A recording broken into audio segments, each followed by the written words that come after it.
What's up, and welcome back to the channel. If you haven't already, hit that little subscribe button if you could, and give this video a like. It really helps out the channel. Now, today we're going to talk about Blisk. If you don't know who Blisk is, this man is very well possibly one of the newer legends we're about to see here in Apex. Now, if you're familiar with Titanfall, then you kind of know about Blisk's, backstory. But if not, let me tell you a little bit about him. So Blisk appeared in the Titanfall universe as the leader of the Apex Predators. Oh, get it? Apex. It was an outfit of like ruthless freelance pilots. So Blisk is described as like an unrelenting mercenary commander who's going to fight for the highest bidder. He doesn't care, about morals or ethics. This man's just here to get the job done. So following the Frontier War, Blisk created the Apex games, which is basically the premise behind the Bloodsport competition that is Apex Legends. Now, Blisk being a playable legend, that's pretty interesting considering he's going to be, he's like the guy behind it. I think it's kind of neat that this man is going to drop in here. However, if you follow the backstory of Crypto and how he might be part of a organization that is trying to overthrow the games, it might make sense why, the main honcho of the games themselves would step in, and maybe that's the premise for season 3. I don't know, or he could come at the very beginning of season 3. He could come at whatever. I'm not really sure, but it sounds plausible enough. But let's go ahead and dive right into this man's abilities. So, Mr. Blisk is going to have 3 abilities, just like everybody else, except for those who don't. His passive is going to be called Interrogation. So he's going to be like Caveira from Rainbow Six Siege. Executing an enemy is going to reveal the location of their allies for 10 seconds. Now, what are we going to see here? Is it going to be like the little run decal as far as like whenever you shoot at Bangalore, if somebody shoots at Mirage's decoys, it's going to give that little notion above their head, or we're going to have like a tracker like Bloodhound does, and you'll be like, and there's their whole outline. That'll be interesting to see. His tactical, it's really pretty weak in my opinion. So his tactical is called Throwing Knife, and it deals 20 damage, and it marks the target. Now, killing a marked target is going to reward double credits. Now, there's a little potential here. So Blisk's ultimate is called Payday, and what it does is squad kills award some credits, and you can spend credits on powerful supplies, which I'm assuming is upgrades to your armor or better weapons or something along that nature.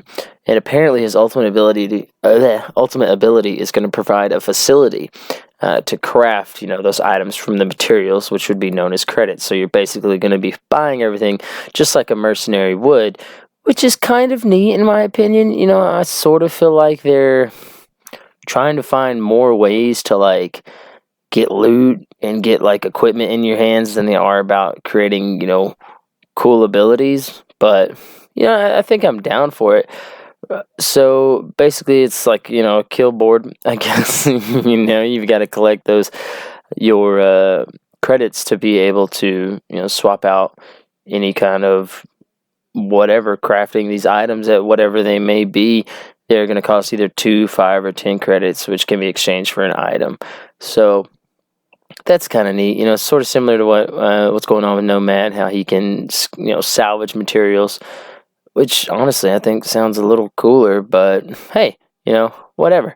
So with the ultimate, it doesn't tell you exactly how many credits are going to be awarded per kill or anything like that.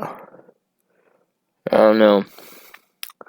I mean, I'm struggling to really be amped for these new these little leaks and these new characters, new legends that we're seeing, because This doesn't sound that cool to me. Like, it sounds neat being able to, like, drop something and then you get to craft it. Okay, cool. But that's just like an expansion on Lifeline's ability where you don't get a choice. Here it is.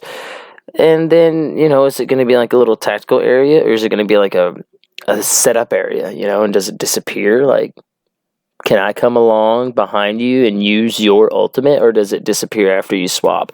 Can you swap one item, or are you being, you're going to be able to swap multiple items? Can your team do this, or is it just you? Because, like, it's very selfish, in my opinion, but squad kills are going to reward credits, so I kind of feel like it's just going to be for you. Maybe you can drop whatever you have for your squad mates. Maybe you can help them out, but this really feels like very singular in a otherwise team-based game. But so with the interrogation, you executing the enemy, which is going to make you have to finish them. Okay. I don't know if you've played Apex, but finishing someone doesn't happen all that often.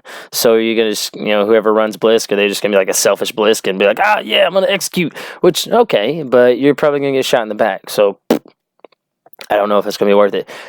Then the throwing knife dealing 20 damage. Like, what? Come on, man. Like, that thing better recharge fast. I better be able to, like, toss those things out like kunai. I hate that. 20 damage? Like, I'm going to stop shooting to throw my knife that does 20 damage when all my bullets are going to do close to that, or at least get out faster? Or is this like, I don't know, man. I need to see more about this. I like the idea of there being like a throwable tactical, because I do enjoy that. I think that's cool, because that would be really useful. You empty your clip and you're like, oh no, just hit him with the knife. That would be cool. But 20 damage? Come on, bro. Come on. But you mark the target, and then killing a marked target doubles your credits. So there you are for your selfish credits, and then boom, there's your ultimate. Now squad kills award credits, and now you can buy stuff for you. I'm on the fence about Blisk here. It sounds neat, but at the same time, like, that's a super vulnerable passive. Your tactical is and your ult is selfish. I don't know, man. I don't know. Like, I don't know. But hey, does he fit your playstyle? This is going to allow a more aggressive, supposedly aggressive playstyle. I don't see how you would really play more aggressively, or how he would line up with, the characters that you can play aggressively with, other than like the interrogation. But again, like, that's if people are running scared from you, and that's not what they do. So I really feel like he's kind of like middle of the road. I don't think he's going to change anything. He's not going to change the meta. He's just going to drop in and be like, I'm here for the story, I guess. But definitely let me know what your thoughts are, and let me know what you think. Leave those comments down below. And like I said, if you haven't already, man, give me a good subscribe if you would, and like this video. Thank you very much for watching.